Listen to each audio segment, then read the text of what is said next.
अस्सलाम वालेकुम। Welcome back to my YouTube channel. आज से हम स्टार्ट करने जा रहे हैं एफएससी बायोलॉजी के डिटेल्ड लेक्चर्स। पार्ट 1 से स्टार्ट करेंगे। चैप्टर 1 का आज हम जो टॉपिक पढ़ेंगे वो है biology and some major fields of specialisation. इससे पहले एफएससी बायोलॉजी की समरीज अवेलेबल हैं हर चैप्टर की। अगर आप जस्ट रिवाइज करना चाहते हैं तो आप वो समरीज देख सकते हैं। इस सीरीज में हम डिटेल्ड लेक्चर्स स्टडी करेंगे। सबसे पहला क्वेश्चन है हमारे पास कि एक्चुअली बायोलॉजी है क्या। आपने मैट्रिक में पढ़ा होगा इसके बारे में, थोड़ा सा रिकॉल कर लेते हैं। बायोलॉजी है ग्रीक वर्ड, ठीक है, और ये दो लफ्ज़ों से मिलके बना हुआ है। कौन से दो लफ्ज़?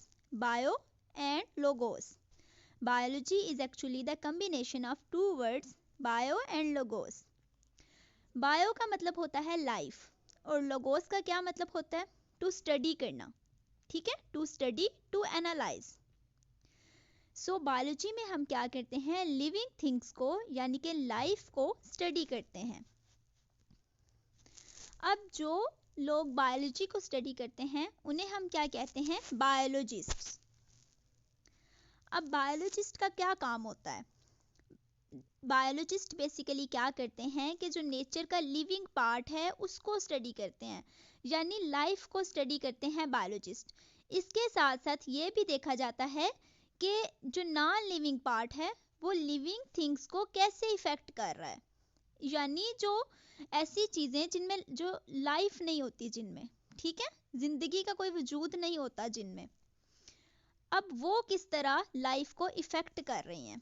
फॉर एग्जांपल देखें, जैसे टेम्परेचर है तो टेम्परेचर का लिविंग थिंग्स पे क्या इफेक्ट होता है, बायोलॉजिस्ट इस चीज़ को स्टडी करते हैं। अब बेसिकली लाइफ है क्या? वैसे तो लाइफ को स्टडी किया जाता है फिलोसॉफिकल पॉइंट ऑफ व्यू से, लेकिन बायोलॉजिस्ट किस चीज़ के साथ डील करते हैं? बायोलॉजिस्ट सिर्फ ये देखते हैं कि लाइफ किस तरह काम करती है, यानी अगर हम किसी ऑर्गेनिज्म को लिविंग थिंग की कैटेगरी में शामिल कर रहे हैं तो क्या करैक्टरिस्टिक्स होंगे जिनकी बेस पे हम कहते हैं कि ये ऑर्गेनिज्म लिविंग है, ठीक है, ये नॉन लिविंग है, यानी लाइफ काम कैसे करती है, बायोलॉजिस्ट इस चीज़ के साथ डील करते हैं। अब एक्चुअली लाइफ है क्या बायोलॉजिस्ट के नज़दीक? लाइफ बेसिकली स्पेसिफिक सेट है करैक्टरिस्टिक्स का, यानी हमने कुछ करैक्टरिस्टिक्स जो है ना उनको चूज कर लिया कि अगर ये सारी करैक्टरिस्टिक्स होंगी तो थिंग जो है वो लिविंग में कंसीडर होगी, अदरवाइज नॉन लिविंग होगी। So the set of characteristics that distinguish living organisms from non living objects. अब वो कौन कौन से करैक्टर्स हैं? हाईली ऑर्गेनाइज्ड, यानी जो लिविंग ऑर्गेनिज्म होगा ना वो एक ऑर्गेनाइज्ड फॉर्म में होगा, ठीक है, यानी उसमें कोई रैंडमनेस नहीं होगी। कम्प्लेक्स एंटाइटीज, सिंपल नहीं होंगे लिविंग ऑर्गेनिजम्स, कॉम्प्लेक्स होंगे। ऑल्दो कि कुछ को हम कहते हैं कि ये सिंपल हैं, लेकिन वो सिंपल नहीं होते, वो सिर्फ दिखने में सिंपल हैं। कंपोज्ड ऑफ वन और मोर सेल्स, यानी यूनिसेलुलर हो सकते हैं या multicellular. Contain genetic programs of their characteristics, यानी उनकी जो स्पेसिफिक कैरेक्टरिस्टिक्स होंगी उनका डाटा कहाँ पे स्टोर है? उनकी जीन्स में। इसके अलावा वो एनर्जी ले सकते हैं और उस एनर्जी को यूज कर सकते हैं। Can carry out and control chemical reactions, यानी लिविंग ऑर्गेनिज्म में क्या होता है? केमिकल रिएक्शंस होते हैं जिन्हें हम कलेक्टिवली क्या कहते हैं? मेटाबॉलिज्म। लिविंग ऑर्गेनिज्म जो है उनमें ग्रोथ होती है, ठीक है, उनका साइज जो है वो इंक्रीज हो जाता है। इसके अलावा जो लिविंग ऑर्गेनिज्म है वो बेसिकली इंटरनल इन्वायरमेंट कांस्टेंट रखते हैं। अच्छा, उसके बाद नेक्स्ट है हमारे पास ये ऑफस्प्रिंग्स प्रोड्यूस करते हैं सिमिलर टू देमसेल्व्स, यानी रिप्रोडक्शन करते हैं। और अगर इन्वायरमेंट में कोई चेंज आता है तो उस चेंज को लिविंग ऑर्गेनिजम्स रिस्पॉन्ड करते हैं। ये थी लिविंग ऑर्गेनिज्म की करैक्टरिस्टिक्स। अगर किसी इंडिविजुअल में ये करैक्टरिस्टिक्स होंगी तो हम कहेंगे कि वो लिविंग है। नेक्स्ट जो हमने देखनी है चीज़ वो है ब्रांचेस ऑफ बायोलॉजी। सबसे पहले इकोलॉजी। इकोलॉजी में हम क्या स्टडी करते हैं? Relation of organisms with their environment.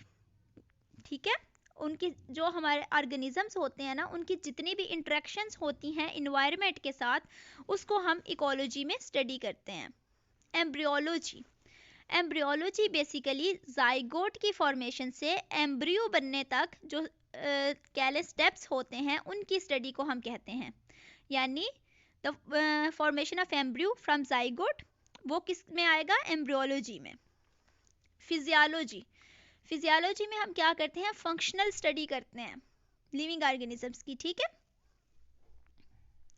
Morphology, morphology में क्या होता है कि हम एक्सटर्नल स्ट्रक्चर्स को स्टडी करते हैं। इसके अलावा एक और टर्म है अनोटमी, अनोटमी में हम इंटरनल स्ट्रक्चर्स को स्टडी करते हैं। ठीक है। पैलियोनिटोलॉजी, पैलियोनिटोलॉजी में क्या होता है कि हम फॉसिल्स की स्टडी करते हैं। फॉसिल्स क्या होते हैं? फॉसिल्स बाकियात हैं उन ऑर्गेनिजम्स की जो पास्ट में प्रेजेंट थे और अभी वो एक्सटिंक्ट हो चुके हैं। नेक्स्ट है हिस्टोलॉजी, हिस्टोलॉजी क्या होता है? टिश्यू की स्टडी।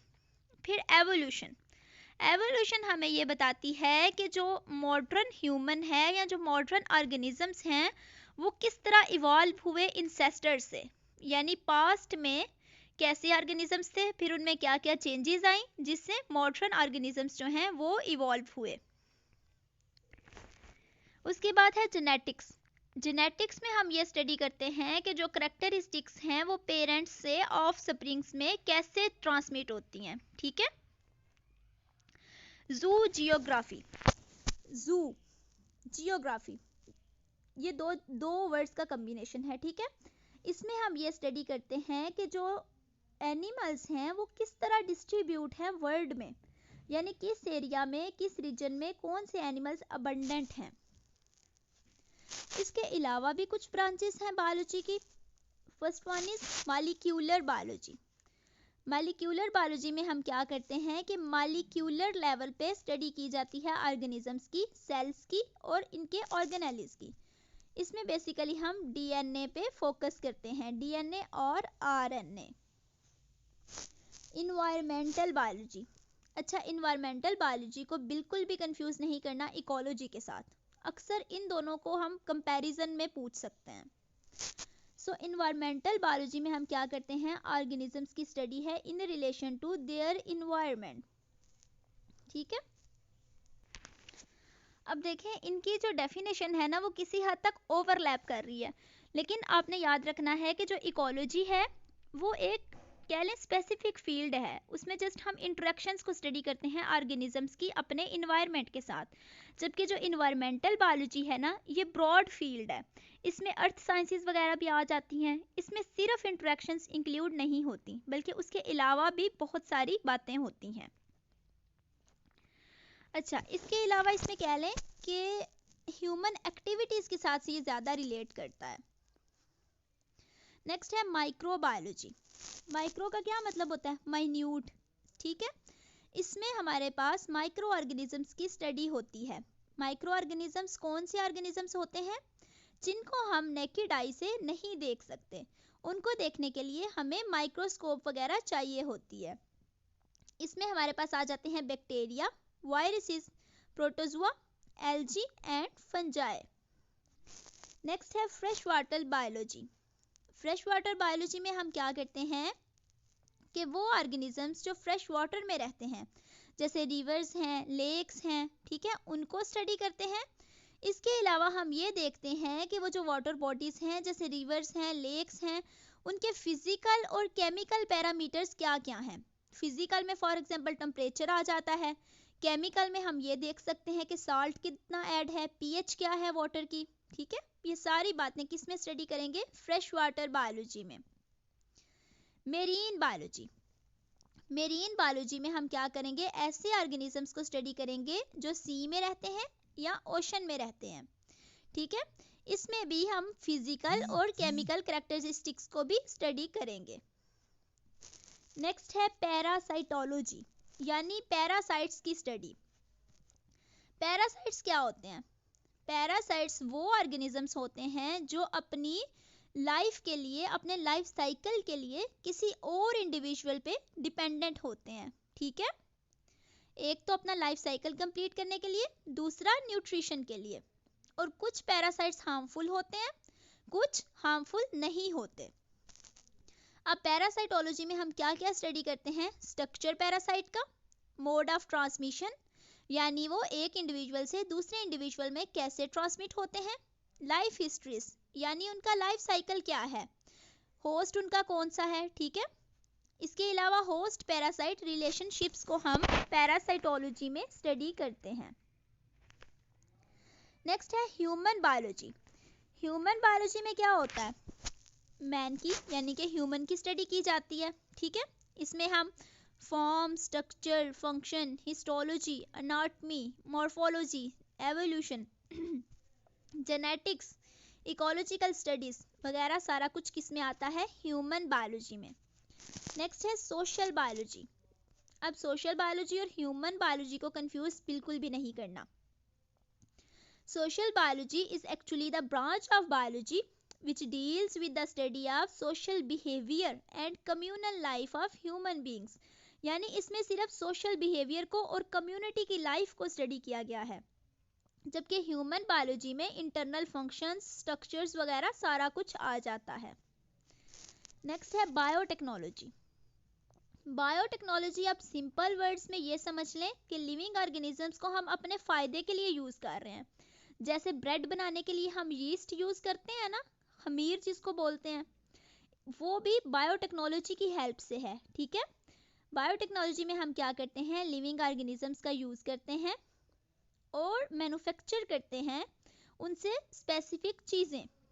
ठीक है, ये डेफिनेशंस हमने पढ़ी हैं वो सारी एज ए शॉर्ट क्वेश्चन आ सकती हैं। इसके अलावा ये भी कहा जा सकता है कि कुछ ब्रांचेस को डिफाइन करें आप, यानी 5 ब्रांचेस को डिफाइन करें। इस तरह भी लॉन्ग क्वेश्चंस आ सकते हैं इसमें से। So stay connected. किसी बात की समझ ना आए तो प्लीज कमेंट। Thank you.